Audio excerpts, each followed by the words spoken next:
ಮಿತ್ರರಿಗೆ ಮಧುಮಾಲಾ ಧ್ವನಿಸಿರಿ ಯೂಟ್ಯೂಬ್ ಚಾನಲ್ಗೆ ಆತ್ಮೀಯ ಸ್ವಾಗತ. ಕ್ಷಮಯ ಧರಿತ್ರಿ ಸಂಚಿಕೆ 83.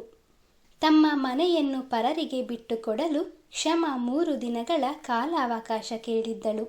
ನಂಜುಂಡಯ್ಯನವರನ್ನು ಸೇರಿದಂತೆ ನೆರೆದಿದ್ದ ನೆರೆಹೊರೆಯವರು ಕ್ಷಮ ಹಾಗೂ ಶ್ಯಾಮಲಾರಿಗೆ ಸಮಾಧಾನದ ಮಾತುಗಳನ್ನು ಹೇಳಿ ತಮ್ಮ ಮನೆಯತ್ತ ತೆರಳಿದರು. ಉಳಿದಿರೋದು 3 ದಿನಗಳು. 3 ದಿನಗಳಲ್ಲಿ ಇರುವ ಮನೆ ಖಾಲಿ ಮಾಡಿ ಬೇರೊಂದು ಸೂರನ್ನು ಮಾಡಿಕೊಳ್ಳಬೇಕು. ಆದರೆ ಹೇಗೆ? ಯೋಚಿಸಿ ಕ್ಷಮಾಳಿಗೆ ತಲೆಕೆಟ್ಟು ಹೋದಂತಾಯಿತು. ಪ್ರಯಾಣದ ಆಯಾಸ, ತಮ್ಮನಿಂದ ಒದಗಿದ ದುಸ್ಥಿತಿ ಎಲ್ಲದರಿಂದಾಗಿ ತಲೆ ಸಿಡಿದಂತಾಯಿತು. ಅಮ್ಮ, ನಾನು ಒಂದು ಅರ್ಧ ಗಂಟೆ ಮಲಗ್ತೇನೆ. ದೀಪುಗೆ ಏನು ಹೇಳಲಿಕ್ಕೂ ಹೋಗಬೇಡಿ. ಮುಂದೆ ಏನು ಮಾಡೋದು ಅಂತ ನಂತರ ಯೋಚಿಸಿದರಾಯ್ತು ಎಂದು ತನ್ನ ಕೋಣೆಯ ಒಳಹೊಕ್ಕಿ ಬಾಗಿಲು ಹಾಕಿಕೊಂಡಳು. ಹಾಸಿಗೆಯ ಮೇಲೆ ಉರುಳಿ ತಲೆಯನ್ನು 2 ಕೈಗಳಿಂದ ಬಿಗಿಯಾಗಿ ಬಂಧಿಸಿದವಳಿಗೆ ತಲೆಯನ್ನೇ ಕಿತ್ತು ಹಾಕುವಷ್ಟು ನೋವು ಬಂದಿತು. ಶ್ರೀಕೃಷ್ಣ ಪರಮಾತ್ಮ, ಇದೆಂತಕ್ಕೆ ಹೀಗೆ ಮಾಡಿದೆ? ನನ್ನ ಜೀವನದಲ್ಲಿ ಎಲ್ಲವೂ ಸರಿಯಾಗ್ತಾ ಉಂಟು ಅಂದುಕೊಳ್ತಾ ಇರುವಾಗಲೇ ಇರುವ ಒಂದು ಮನೆಯನ್ನು ಕಸಿದುಕೊಳ್ಳುತ್ತಿರುವೆಯಲ್ಲ. ಇದನ್ನು ಅಮ್ಮ ಹೇಗೆ ತಡೆದುಕೊಂಡರು? ಸದ್ಯಕ್ಕೆ ಇಲ್ಲಿಯೇ ಯಾವುದಾದರೂ ಒಂದು ಬಾಡಿಗೆ ಮನೆಯನ್ನು ಹುಡುಕಬಹುದು. ಈಗ ಬರುತ್ತಿರುವ ಸಂಬಳದಿಂದ ಮನೆಯ ಬಾಡಿಗೆ ಕಟ್ಟಿ ಮನೆಯನ್ನು ನಿಭಾಯಿಸುವುದು ಅಷ್ಟೇನು ಕಷ್ಟದ ಕೆಲಸ ಆಗುವುದಿಲ್ಲ. ಆದರೆ ಈ ಮನೆ ಪುನಃ ನಮ್ಮದಾಗಬೇಕು ಅಂದರೆ 50 ಲಕ್ಷ ಹಣವನ್ನು ಹೊಂದಿಸುವುದಾದರೂ ಹೇಗೆ? ಖಿನ್ನ ಮನಸ್ಕಳಾಗಿ ಆಲೋಚಿಸುತ್ತಾ ಕಣ್ಣು ಮುಚ್ಚಿದಳು. ನಿದ್ರಿಸಿ ವಿಶ್ರಾಂತಿ ತೆಗೆದುಕೊಳ್ಳಬೇಕು ಎಂದುಕೊಂಡಿದ್ದವಳಿಗೆ ಕಣ್ಣು ಮುಚ್ಚಿದರೂ ಮುಂದೇನು ಮಾಡಬಹುದೆಂಬ ಪ್ರಶ್ನೆಯೇ ಕಣ್ಣ ಮುಂದೆ ಆವಿರ್ಭವಿಸುತ್ತಿತ್ತು.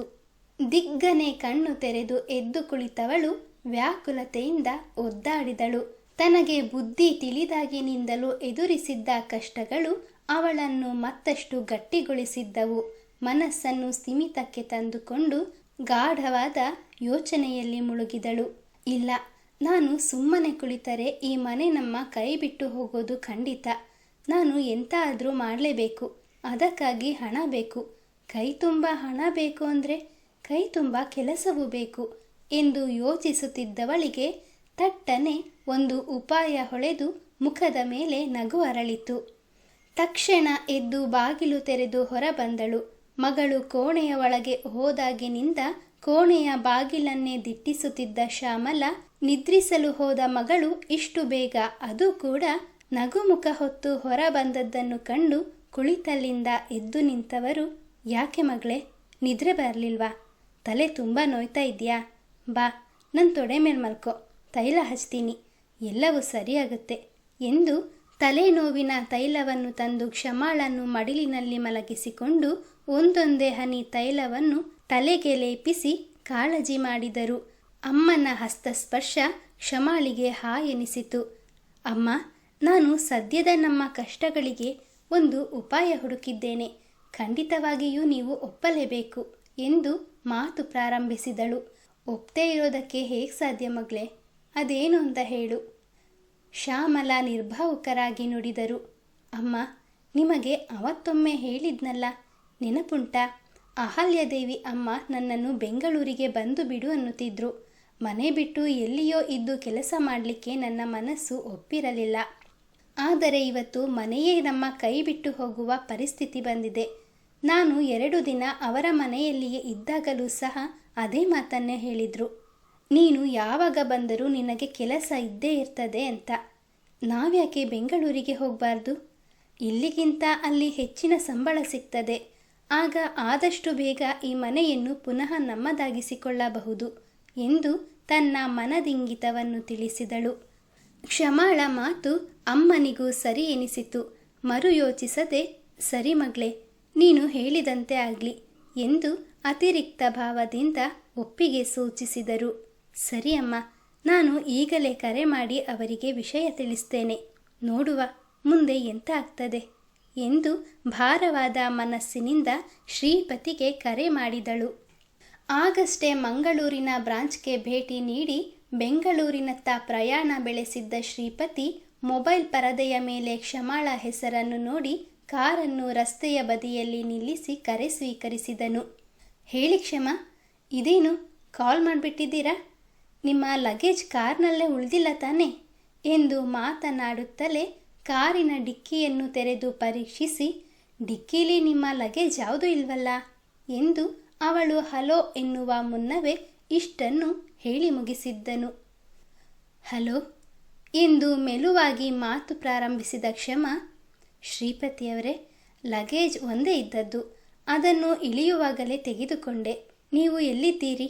ಬೆಂಗಳೂರಿಗೆ ಹೊರಟಾಯ್ತಾ ಎಂದು ಸಹಜವಾಗಿ ವಿಚಾರಿಸಿದಳು.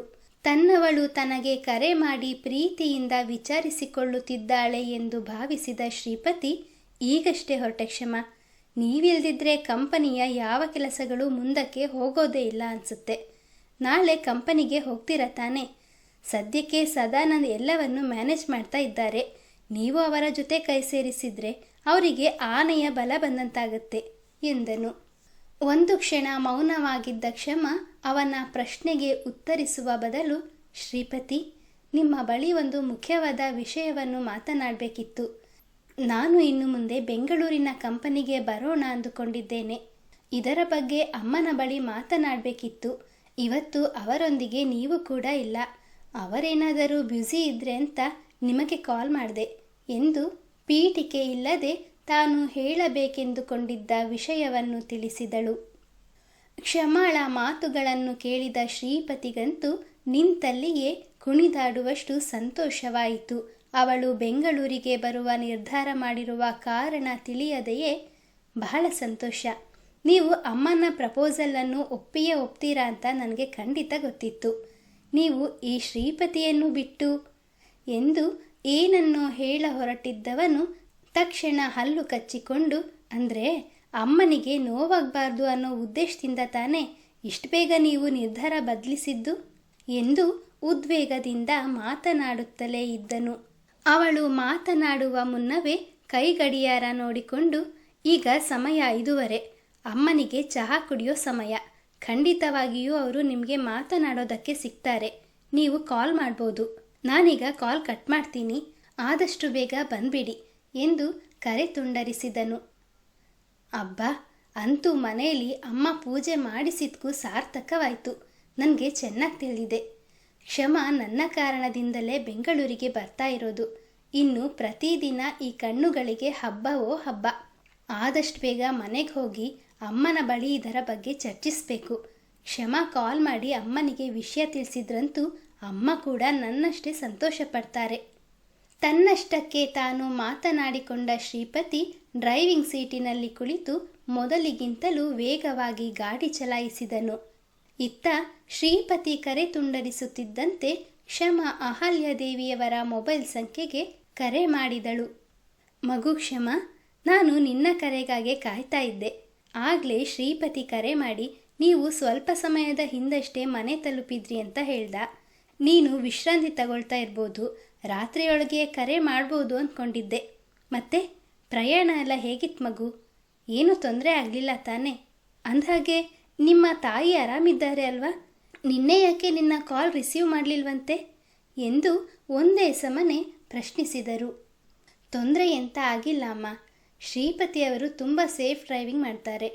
ಅಮ್ಮ ಹುಷಾರಿದ್ದಾರೆ. ನಾನು ನಿಮ್ಮ ಬಳಿ ಮುಖ್ಯವಾದ ವಿಷಯವನ್ನು ಮಾತನಾಡಬೇಕಿತ್ತು. ಶ್ರೀಪತಿಯವರಿಗೆ ಕಾಲ್ ಮಾಡಿದ್ದೆ. ಅವರು ನಿಮಗೆ ಚಹಾ ಕುಡಿಯುವ ಸಮಯ, ಈಗ ಮಾತನಾಡ್ಬೋದು ಅಂದರು, ಅದಕ್ಕೆ ಕಾಲ್ ಮಾಡಿದೆ ಎಂದಳು. ಒಳ್ಳೆಯದು ಮಗು, ಹೇಳು, ಏನು ವಿಷಯ? ನಿನ್ನ ಧ್ವನಿ ಕೇಳಿದರೆ ತುಂಬ ಬೇಸರದಿಂದ ಇರೋ ಹಾಗಿದೆ. ಯಾಕೆ ಎಂದು ಆತಂಕ ವ್ಯಕ್ತಪಡಿಸಿದರು.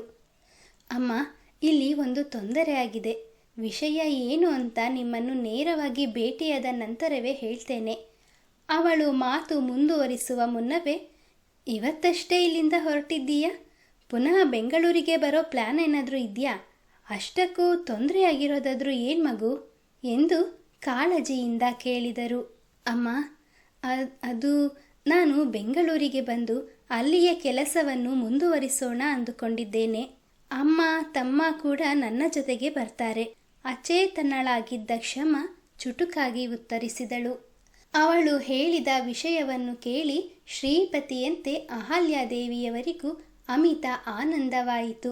ಅವನಂತೆ ಅವರು ಕೂಡ ಅವಸರಿಸುತ್ತಾ, ಖಂಡಿತ ಬಾ ಮಗು, ನಿನಗಾಗಿ ನಮ್ಮ ಬೆಂಗಳೂರಿನ ಕಂಪನಿಯ ಬಾಗಿಲು ಸದಾ ತೆರೆದೇ ಇರುತ್ತೆ. ನಿನ್ನೊಡನೆ ನಿನ್ನ ಮನೆಯವರು ಬರ್ತಾ ಇರೋದನ್ನು ಕೇಳಿ ಬಹಳ ಸಂತೋಷವಾಯಿತು. ಅಂದ್ಹಾಗೆ ಇಲ್ಲಿಗೆ ಬಂದ ಮೇಲೆ ಎಲ್ಲಿ ಉಳ್ಕೊಳ್ಬೇಕು ಅಂತ ನಿರ್ಧಾರ ಏನಾದರೂ ಮಾಡಿದ್ದೀರಾ ಎಂದು ಕುತೂಹಲ ವ್ಯಕ್ತಪಡಿಸಿದರು. ನಿರ್ಧಾರ ಎಂತ ಸಹ ಮಾಡಿಲ್ಲ ಅಮ್ಮ. ನನ್ನ ಗೆಳತಿ ಮೈತ್ರಿಗೆ ಕಾಲ್ ಮಾಡಿ ಯಾವುದಾದರೂ ಬಾಡಿಗೆ ಮನೆ ಸಿಗಬಹುದಾ ಅಂತ ವಿಚಾರಿಸ್ತೇನೆ ಎಂದಾಗ, ಬಾಡಿಗೆ ಮನೆ ಯಾಕೆ ಮಗು, ಇಷ್ಟು ಬೇಗ ನಾನು ದೂರದವಳಾಗಿ ಬಿಟ್ನಾ?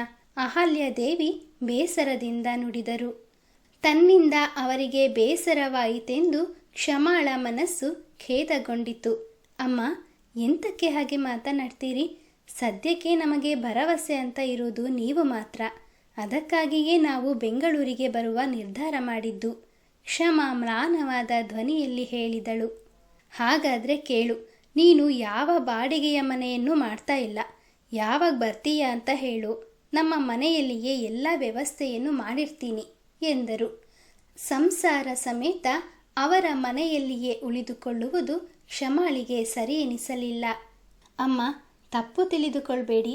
1-2 ದಿನದ ಮಟ್ಟಿಗಾದರೆ ಹೇಗೋ ಇರಬಹುದಿತ್ತು. ಆದರೆ ತಿಂಗಳುಗಟ್ಟಲೆ ನಿಮ್ಮ ಮನೆಯಲ್ಲೇ ಉಳಿದುಕೊಳ್ಳೋದು ಅಂದರೆ... ಅವಳು ಮುಂದೆ ಮಾತನಾಡದಾದಳು. ಕ್ಷಮ, ನಿನ್ನ ಮನಸ್ಥಿತಿ ನನಗೂ ಅರ್ಥವಾಗುತ್ತೆ. ನಾನು ನಿನ್ನ ಸ್ಥಾನದಲ್ಲಿ ಇದ್ದಿದ್ರೂ ಇದಕ್ಕೆ ಒಪ್ಪಿಕೊಳ್ತಾ ಇರಲಿಲ್ಲ ಅನಿಸುತ್ತೆ. ನೀನು ನಿನ್ನ ತಾಯಿ ಇಬ್ಬರೇ ಆಗಿದ್ದರೆ ನಾನು ಒತ್ತಾಯ ಮಾಡ್ತಾ ಇದ್ನೇನೋ. ಆದರೆ ಬೆಳೀತಾ ಇರೋ ಹುಡುಗ, ನಿನ್ನ ತಮ್ಮ ನಮ್ಮ ಮನೆಯಲ್ಲಿ ಉಳ್ಕೊಳ್ಳೋಕ್ಕೆ ಇಷ್ಟಪಡೋದಿಲ್ಲ ಅನಿಸುತ್ತೆ. ಅವನಿಗೂ ಫ್ರೀಡಮ್ ಬೇಕಲ್ವಾ? ಅದಕ್ಕಾಗಿ ನಾನು ಒತ್ತಾಯ ಮಾಡೋಕ್ಕೆ ಹೋಗೋದಿಲ್ಲ. ಹಾಗಂತ ನಿನಗೆ ಬಾಡಿಗೆ ಮನೆಯಲ್ಲೂ ಇರೋದಕ್ಕೆ ಬಿಡೋದಿಲ್ಲ. ನಿಮಗಾಗಿ ನಮ್ಮ ಗೆಸ್ಟ್ ಹೌಸನ್ನು ಕ್ಲೀನ್ ಮಾಡಿಸಿರ್ತೀನಿ. ನೀವೆಲ್ಲರೂ ಅಲ್ಲಿಯೇ ಇರ್ಬೋದು. ಇದಕ್ಕೆ ನಿನಗೆ ಒಪ್ಪಿಗೆ ತಾನೇ ಎಂದರು. ಕ್ಷಮಾಳ ಮುಂದಿನ ನಿರ್ಧಾರವೇನು? ಅಹಲ್ಯಾದೇವಿಯವರ ಮಾತನ್ನು ಅವಳು ಸಮ್ಮತಿಸುವಳೆ? ಕೃಷ್ಣನಿಗೆ ವಿಷಯ ತಿಳಿಯುವುದೇ? ಕ್ಷಮಾಳಿಗೆ ಆತನಿಂದ ಏನಾದರೂ ಸಹಾಯ ದೊರೆಯುವುದೇ? ನಿರೀಕ್ಷಿಸಿ ಮುಂದಿನ ಸಂಚಿಕೆಯಲ್ಲಿ. ಮಿತ್ರರೇ, ಕಥೆಯ ಬಗ್ಗೆ ನಿಮ್ಮ ಅನಿಸಿಕೆ ಅಭಿಪ್ರಾಯವನ್ನು ದಯವಿಟ್ಟು ಕಮೆಂಟ್ನ ಮೂಲಕ ತಿಳಿಸಿ. ಹಾಗೆ ಲೈಕ್, ಶೇರ್, ಸಬ್ಸ್ಕ್ರೈಬ್ ಮಾಡುವುದರ ಮೂಲಕ ನಮ್ಮನ್ನು ಪ್ರೋತ್ಸಾಹಿಸಿ. ಮುಂದಿನ ಸಂಚಿಕೆಯಲ್ಲಿ ಮತ್ತೆ ಸಿಗೋಣ. ಧನ್ಯವಾದಗಳು.